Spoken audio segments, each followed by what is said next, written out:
Tama, mali. Oh, kaninong papel to? Ang pangit ng sulat, di ko mabasa. Monica, papel mo, oh.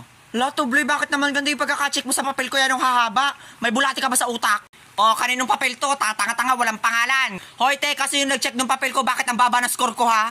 Jingle, si Trisha nag-check ng papel mo. Kaya naman pala. Hoy, Trisha, oh, napakabobo mo naman mag-check eh. Pinaglihi ka ba sa piso wifi? Ulitin mo yan. Aray! Hoy, Jingle, tama ang pagkakacheck ko dito. Bubo ka lang talaga.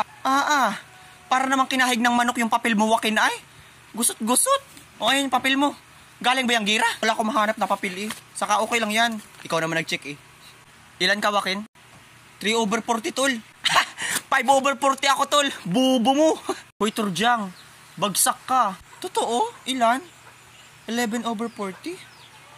Okay lang. Hindi naman ito ang basehan kung matalino ba talaga ang isang tao. Saka, may dahilan si Lord kung bakit binigay niya sa akin yung score na to. Gagawin ko na lang tong inspiration. Sasabi nito, ang sabihin mo, utak galunggong ka lang talaga. Napakatanga naman na nag-check ng papel ko ay. Minalian yung 34 to 38, tama naman. Sino nag-check nito? Quazo, sit down. Ako nag-check ng papel mo. Bakit may problema? Ay di tamaan mo. Daling-dali lang naman eh. Grabe kayo. Yari ka. Alam nyo, araw-araw ako nagpupuyat para lang may ma-lesson sa inyo at saka may maibigay na exam. Ang pangit umiyak. Tas isang pagkakamali ko lang gaganyanin niyo ako.